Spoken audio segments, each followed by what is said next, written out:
नमस्कार दोस्तों, स्वागत है आपका मेरे चैनल कॉमिक्स लाइफ में।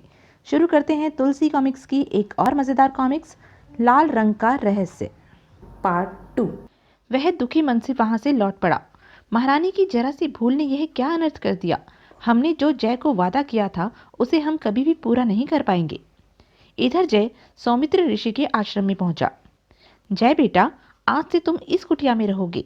जी गुरुदेव। आश्रम में रहकर जय ने शिक्षा प्रारंभ की। मनुष्य यदि चाहे तो बुद्धि के प्रयोग से विषम परिस्थितियों से टक्कर ले सकता है। इस प्रकार दिन महीने बीते, साल बीते। जय, आज तुम्हारी शिक्षा पूर्ण हुई। मुझे इस बात पर सदैव गर्व रहेगा कि तुम मेरी सबसे सुयोग्य व बुद्धिमान शिष्य हो। अपने बुद्धि बल के प्रयोग से तुम कठिन से कठिन परिस्थिति में भी सफलता प्राप्त करोगे। जाओ, अपने इसी बुद्धि बल के सहारे जीवन के कुरुक्षेत्र में सफल योद्धा बनकर उतरो। गुरु का आशीर्वाद पा जय उसी समय आश्रम से चल पड़ा। अब मुझे हरिनगर चलना चाहिए। लंबा सफर तय कर जब वह हरिनगर पहुंचा। भाई, किसकी शव यात्रा है यह? इस देश के प्रधानमंत्री जी की मृत्यु हो गई है, उन्हीं की शव यात्रा है। अगले दिन हरिनगर के दरबार में। महाराज, प्रधानमंत्री चालुक्य की आकस्मिक मृत्यु से प्रधानमंत्री पद रिक्त हो गया है। यह पद ज्यादा दिन रिक्त नहीं रहना चाहिए। सेनापति जी, आप ठीक कह रहे हैं। आज तक जो रीति चली आई है उसी रीति के अनुसार प्रधानमंत्री चालुक्य के पुत्र शारंग को प्रधानमंत्री का पद सौंप दिया जाएगा। लेकिन महाराज, क्या शारंग इस पद के योग्य है? हो या ना हो, राज के रीति के अनुसार यह पद तो शारंग को ही सौंपा जाएगा। हम अभी दरबार में इस बात की घोषणा किए देते हैं। तभी महाराज, समय के साथ साथ पुराने रीति रिवाजों को बदल देने में ही बुद्धिमानी है। कौन हो तुम? मेरा नाम यश है महाराज। मैं प्रधानमंत्री पद के लिए अपना नाम पेश करना चाहता हूँ। किस बूते पर तुम यह पद प्राप्त करने की इच्छा रखते हो?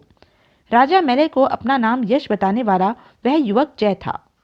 महाराज, आप जैसे चाहें उसी प्रकार मेरी परीक्षा ले सकते हैं। यदि मैं आपकी कसौटी पर खरा उतरा तो ठीक है, नहीं तो आप जो चाहे मुझे सजा दे सकते हैं। ठीक है युवक, तुमने राज के रीति रिवाजों को बदल डालने की हमें दुस्साहसी सलाह दी है। हम तुम्हारी इस सलाह को तभी मान सकते हैं जब तुम हमारे द्वारा ली गई परीक्षा में उत्तीर्ण हो जाओगे। मुझे स्वीकार है महाराज। हम शारंग और तुम्हारी दोनों की परीक्षा लेंगे। जो भी इस परीक्षा में उत्तीर्ण होगा उसी को हम हरिनगर का प्रधानमंत्री बनाएंगे। राजा मले के आदेश पर सोने की मयान में रखी 2 तलवारें तुरंत दरबार में लाई गई। अब राजा मले ने शारंग को एक तलवार दी। शारंग, तुम्हें उत्तर दिशा के समीपवर्ती राज्य केसरपुर में जाकर वहां के राजा केसर सिंह को यह भेंट देकर आना है। जो आज्ञा महाराज। तत्पश्चात यश, तुम्हें पश्चिम दिशा के सीमावर्ती राज्य विशालपुरम के राजा विशाल तक यह भेंट पहुंचानी है। जी महाराज। दोनों उसी समय तलवारें लेकर अपनी अपनी दिशा की ओर चल दिए। इस यश के बच्चे ने बीच में टपककर सारा गुड़ गोबर कर दिया, वरना प्रधानमंत्री पद का मैं एकमात्र दावेदार था। जब शारंग उत्तर दिशा में स्थित केसरपुर राज्य के दरबार में पहुंचा। राजन, मैं हरिनगर के राजा मल्ल के द्वारा भेजा राजदूत हूँ। हमारे महाराज ने आपके लिए भेंट में यह सोने की तलवार भिजवाई है। राजदूत, तुम्हारे महाराज की यह भेंट हम स्वीकार करते हैं। तभी, यह क्या? तलवार की नोक पर लाल रंग लगा हुआ है। राजदूत, इसका अर्थ हम नहीं समझ पा रहे हैं। इसका अर्थ तुम ही बताओ। तलवार की नोक पर लगे इस लाल रंग का आखिर क्या मतलब हो सकता है? मैं इस लाल रंग का मतलब नहीं जानता हूँ। फिर भी इस समय राजा केसर सिंह की बात का उत्तर न देना भी ठीक न होगा। वह सोच में पड़ गया। हमारे महाराज शक्तिशाली राजा है, उनका दूत बनकर दूसरे राजा के सम्मुख नीचा देखना ठीक नहीं। यह सोच, राजन, तलवार की नोक पर लाल रंग लगे होने का अर्थ है कहाँ हमारे राजा और कहाँ आप। क्या मतलब?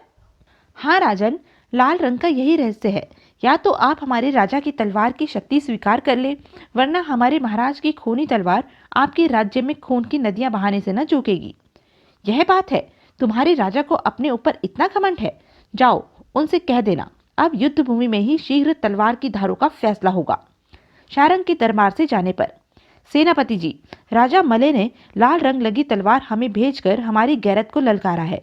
तुम आज से ही सेना को संगठित करना प्रारंभ कर दो। अति शीघ्र हम हरिनगर पर आक्रमण करना चाहते हैं। जो आज्ञा महाराज। इधर विशालपुरम में। राजदूत, इस अद्भुत भेंट का रहस्य हमारी समझ में आया नहीं। तलवार की नोक पर लगे इस लाल रंग के रहस्य को तुम ही खोलो ना। जय उस तलवार को पुनः हाथ में लेकर सोच में पड़ गया। क्या रहस्य हो सकता है तलवार पर लगे इस लाल रंग का? बहुत सोच विचार के पश्चात उसके होठों पर मुस्कान दौड़ गई। राजन, हमारे महाराज आपका अत्यंत सम्मान करते हैं।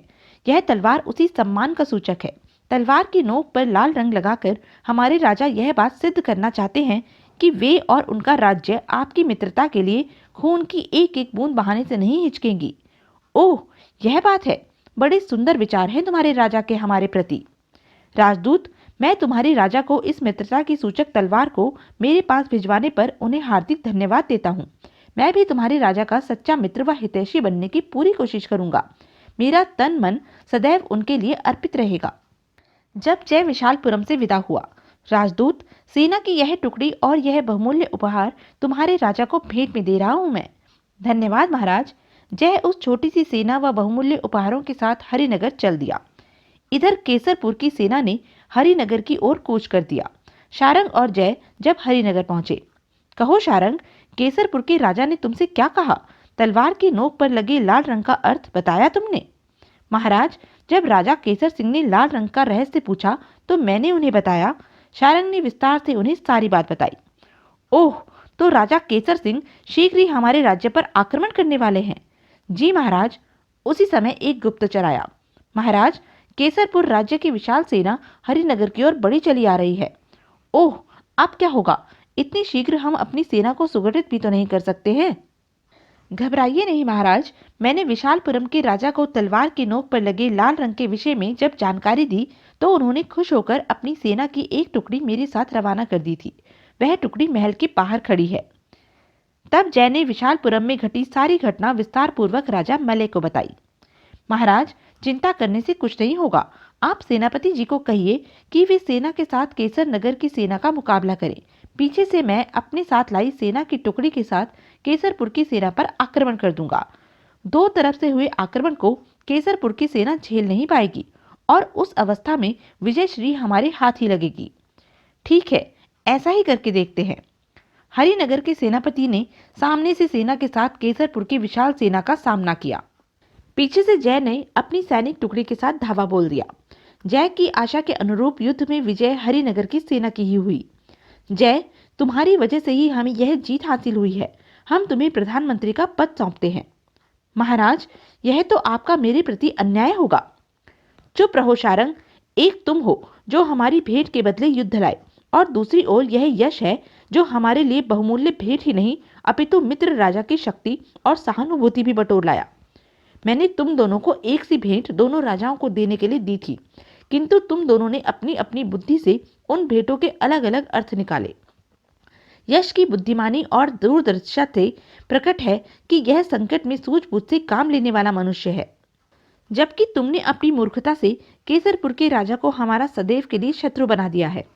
तब बताओ, हम तुम्हें हरिनगर का प्रधानमंत्री बनाएं या यश को? शारंग ने कोई जवाब न दिया और सर झुकाकर चुपचाप दरबार से निकल गया। हम यश को हरिनगर का नया प्रधानमंत्री बनाने की घोषणा करते हैं। उस रात यश के सम्मान में हरिनगर के महल में एक भोज का आयोजन किया गया।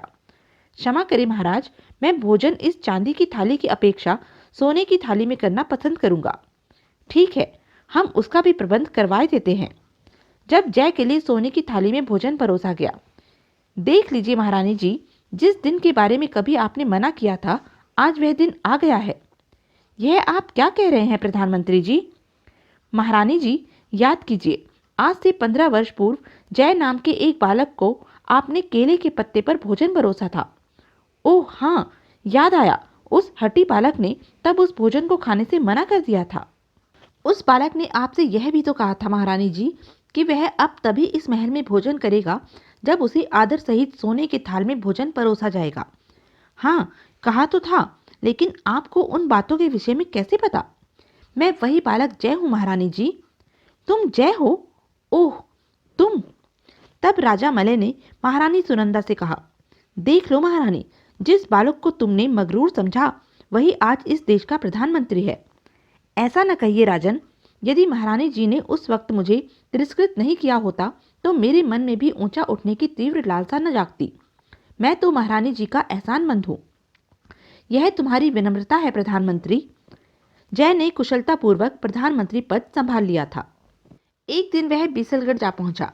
क्या आप मुझे बीसलगढ़ के नगर सेठ धन्नामल की हवेली का पता बता सकते हैं? आप किस नगर सेठ धन्नामल की बात कर रहे हो? वे अब नगर सेठ नहीं रहे हैं। उनका कभी का दिवाला निकल चुका है। आजकल वे और उनकी पत्नी नगर के बाहर बने खंडरों में रहकर भिखारियों का जीवन बिता रहे हैं। ओह, क्या आप मुझे उस खंडर तक पहुंचा सकते हैं बाबा? क्यों नहीं, आइए मेरे साथ। तत्पश्चात शीघ्र ही इन्हीं खंडरों में धन्नामल रहते हैं। आपका बहुत बहुत शुक्रिया बाबा। तब जय ने खंडरों में प्रवेश किया। शायद वे ही मेरे दादा दादी हैं। जब वह उनके पास पहुंचा, क्या आप ही धन्नालाल जी हैं? हाँ, मैं ही कभी धन्नालाल था, लेकिन आज दर दर का भिखारी हूँ। यह सुन जय ने उन दोनों के पांव छू लिए। अरे, यह तुम क्या कर रहे हो? वही जो मुझे करना चाहिए दादाजी। दादाजी? तुम मुझे दादाजी कह रहे हो, लेकिन मेरा तो कोई पोता नहीं है। याद कीजिए दादाजी, कभी आपके सुजय नाम का बेटा और पद्मा नाम की बहू थी। यह सुन बूढ़ा चौंका। तुम उन दोनों को कैसे जानते हो? मैं उन दोनों का बेटा और आपका पोता जय हूँ दादाजी। हमारा पोता? ओह बेटा, मैंने तुम्हारी माँ पर बहुत जुल्म उठाए थे। वह अब कहाँ है? दादाजी, वह तो कभी की स्वर्गवासी हो गई। फिर जय अपने दादा दादी को हरिनगर ले आया और उनके साथ सुखपूर्वक रहने लगा। तो यह थी तुलसी कॉमिक्स की एक मज़ेदार कॉमिक्स। ऐसी ही मज़ेदार कॉमिक्स के लिए बने रहें मेरे साथ। और हाँ, मेरे चैनल को लाइक, शेयर और सब्सक्राइब करना ना भूलें। धन्यवाद।